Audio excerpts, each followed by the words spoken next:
Morning, welcome back to my channel Rimi expo. তোমরা কেমন আছো? আশা করছি তোমরা সবাই খুব ভালো আছো আর সুস্থ আছো। আমিও খুব ভালো আছি আর সুস্থ আছি। আজকে চতুর্থী 25শে সেপ্টেম্বর।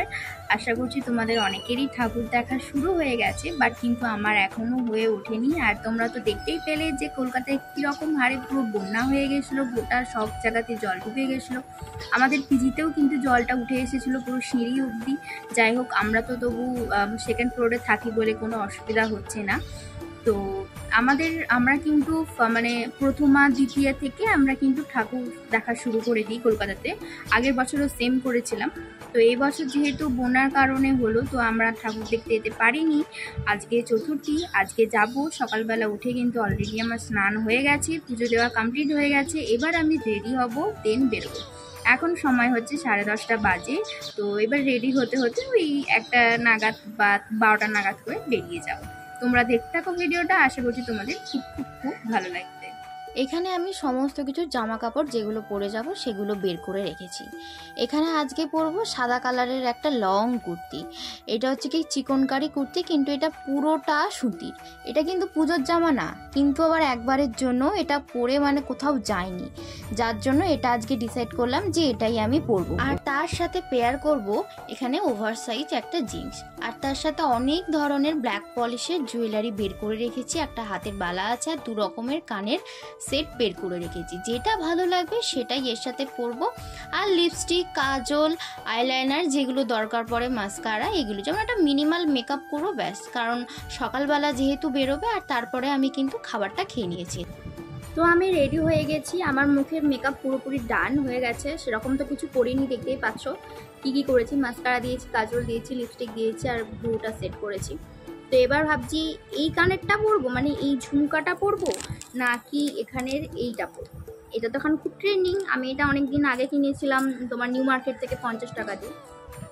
আর এইটা আমি রেডি হয়ে গেছি, কেমন আমাকে লাগছে অবশ্যই কিন্তু কমেন্ট করে বলো। আর এখানে কিন্তু বড় ঝুমকাটাই পরেছি। এটা পরতে সব থেকে আর কি বেশি ভালো লাগছে দেখতে। তোমরা কিন্তু অবশ্যই আমাকে কমেন্ট করে জানিও যে আমাকে কীরকম দেখতে লাগছে। তারপর সোজা চলে এসেছি শ্রীভূমিতে। আগের বছর শ্রীভূমি যেহেতু ঘোরা হয়নি, তার জন্য এবারে প্রথমেই ভাবলাম যে আগে শ্রীভূমি দিয়ে স্টার্ট করা যাক। যেহেতু এটা আমার ফার্স্ট টাইম শ্রীভূমিতে আসা, তার জন্য খুবই এক্সাইটেড ছিলাম। প্রথমে ঢোকার মুখেই আগে খেলাম ফুচকা। ফুচকা খেতে তো খুবই ভালো লাগে, আর এখানে ফুচকাটা বেশ ভালো ছিল, একদম কুড়মুড়ে ফুচকা। দেন তো আমরা ভেতরে ঢুকে যাচ্ছি। 2 দিন আগে কেউ বলবে যে এখানে বন্যা হয়েছিল? দেখে তো মনেই হচ্ছে না, এক রাতের মধ্যে কিন্তু বন্যার জল নেমে গেছে। তো যাই হোক, চলো। আর এখানে কিন্তু মোটামুটি বেশ ভালোই ভিড় ছিল, আর খুব রোদ্দুর উঠেছিল, খুব মানে খুব। শ্রীভূমিতে চলে এসেছি, দেখতেই পাচ্ছ এটা 2025-এর। আর আকাশটা এত সুন্দর দেখতে লাগছে, মনে হচ্ছে সত্যি যেন শরতের আকাশ, একদম মা দুর্গার আগমন। শ্রীভূমির প্যান্ডেল আগে টিভিতে ফোনেতেই দেখে কাটিয়েছি যে খুব ভালো হয় আর প্রচণ্ড পরিমাণে ভিড় হয়। তো এবারে নিজের চোখে দেখে সত্যিই ভাবছি যে সত্যি এত সুন্দর নিখুঁত কাজ। আর সব থেকে ভালো লাগে শ্রীভূমির প্রতিমাকে দেখতে, একদম মন প্রাণ কিন্তু জড়িয়ে যায়। শ্রীভূমির মা দুর্গাকে দেখলেই সত্যি মনে হয় যে মানে ঠাকুর দেখা যে সার্থক, ঠাকুর দেখতে যে বেরিয়েছি এত রোদে, এটাই কিন্তু। ভেতরটা এত সুন্দর করে সাজিয়েছে যে দারুণ দেখতে লাগছে। আমি অত ভালো করে ক্যাপচার করতে পারিনি, কারণ অনেকটাই ভিড় ছিল, অনেক ঠেলাঠেলি হচ্ছিল, তো তার জন্য। কিন্তু যেটুকুনি তুলেছি সেটাই তোমাদের সাথে শেয়ার করছি। আর মা দুর্গাকে দেখতে পাচ্ছ, দারুণ লাগছে, একদম অপূর্ব। তোমরা কারা কারা শ্রীভূমিতে ঠাকুর দেখতে গেছো, বা আমার মতন এই বছর কারা কারা ফার্স্ট, অবশ্যই কিন্তু আমাকে কমেন্ট করে বলো। আর শ্রীভূমি থেকে আমরা অলরেডি কিন্তু বেরিয়ে গেছি। আর দেখতে পাচ্ছ প্রচুর কিন্তু দোকান এই শ্রীভূমির কাছে। কানের দুল থেকে শুরু করে কি না নেই, এখানে সব কিছু আছে, সব কিছু। আমরা যেহেতু অনেকক্ষণ খেয়ে বেরিয়েছি, আর বেরোতে অনেকটা যেহেতু লেট হয়ে গেছে, তার জন্য আমরা একটা ছোট্ট ক্যাফে কিন্তু দেখে নিয়েছি সামনে। এটা শ্রীভূমি দেখার পরে ওইখানেই ছিল। তো এখন বসে আছি, দেখতে পাচ্ছ সবাই মিলে। আর ভেতরটা বেশ ভিড় ছিল। আমরা অনেকক্ষণ পর কিন্তু সিট পেয়ে গেছি। প্রথমে অর্ডার করেছিলাম আমরা ক্রিসপি চিলি বেবি কর্ন। এটা খেতে কিন্তু সত্যিই ভালো ছিল, বাট কি বলবো, এখানে ক্রিসপিটা অতটাও ছিল না, বাট খেতে কিন্তু ভালো ছিল, মোটামুটি খেতে ভালো ছিল। বলবো না যে খারাপ খাবার ভালো না বা কিছু, খেতে খুবই ভালো ছিল। আর এমনিতেই তো পুজোর সময় ক্যাফে হোটেলগুলোর খাবার একদম পরিমাণে একদম জঘন্য, একদম মানে মুখে দেওয়া যায় না। তো তারপরে মেন কোর্সে আমরা অর্ডার করেছিলাম এখানে চিকেন কষা আর লাচ্ছা পরোটা। প্রথমে আমরা রুমালি রুটি করেছিলাম, বাট রুমালি রুটি হয় না, এখন বিরিয়ানি করেছিলাম, বিরিয়ানিও নেই, তার জন্য চিকেন কষা। এখানে কিন্তু একটা প্লেটে 5 পিস আছে, সবাই আমরা 1 পিস করে খেয়ে নিয়েছি, মানে হয়ে গেছে আমাদের। আর তার সাথে কিন্তু অবশ্যই আমরা স্যালাডটা নিয়েছিলাম, বেরিয়ে নিয়েছিলাম এখানে একটা লস্যি। এই লস্যিটা আমের ছিল, খেতে খুবই ভালো ছিল, তার জন্য নিয়েছি। এটা 40 টাকা দাম। তো যাই হোক, চলো এবার আমরা শ্রীভূমি থেকে বেরোচ্ছি। শ্রীভূমি থেকে বেরোতে বেরোতে হালকা একটু সন্ধে হয়ে গেছে, এবার যাব আশপাশের ঠাকুরগুলো দেখতে। শ্রীভূমি থেকে বেরিয়ে 5 মিনিটের হাঁটা পথেই দেখো এখানে একটা সুন্দর প্রতিমা আছে। চলো, এটা কিন্তু কোনো থিম না বা কিছু না, আমার যতদূর মনে হলো এখানে মনে মন্দির আছে, সেইখানে আর কি মানে দুর্গাপুজো হয় না, এটা বাড়ির পুজো, অতটা ঠিক বুঝতে পারলাম না, বাট এখানে নর্মাল, কিন্তু মা দুর্গাকে কিন্তু খুব সুন্দর দেখতে লাগছে।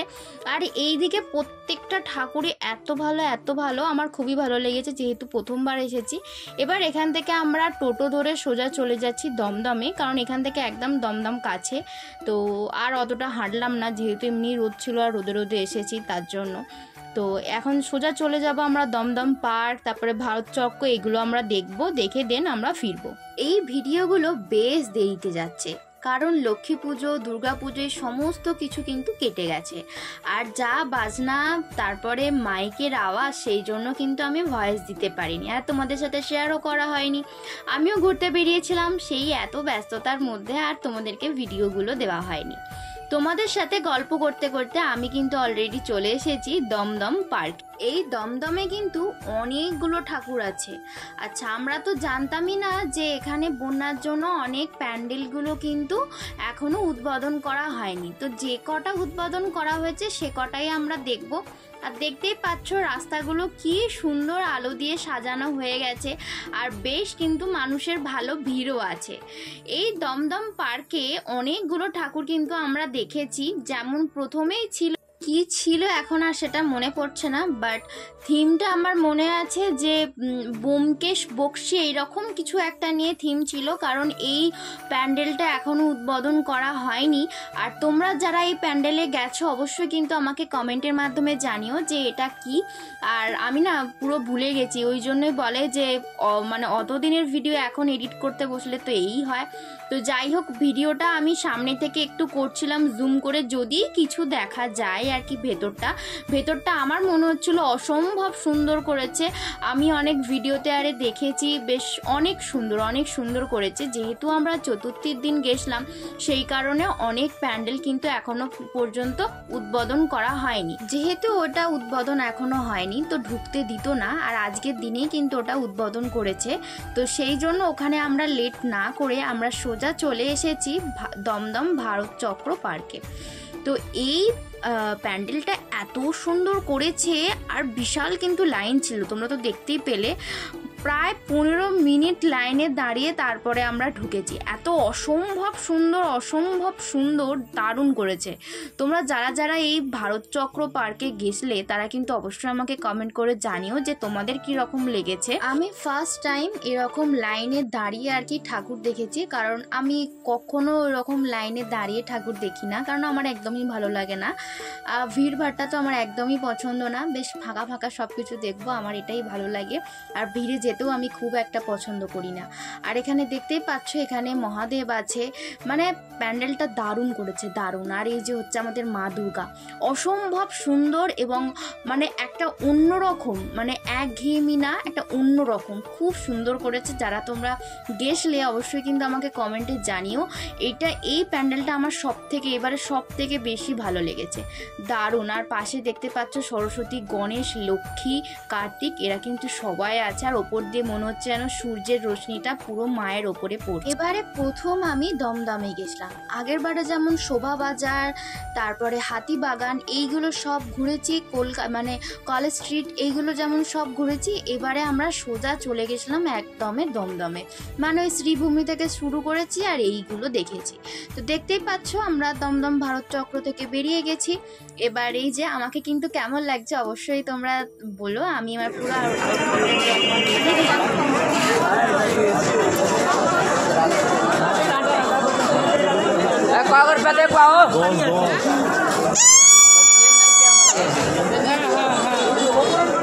আমি ঠাকুর দেখতে বেরোলে এই রকম একটু পাগলামি করি।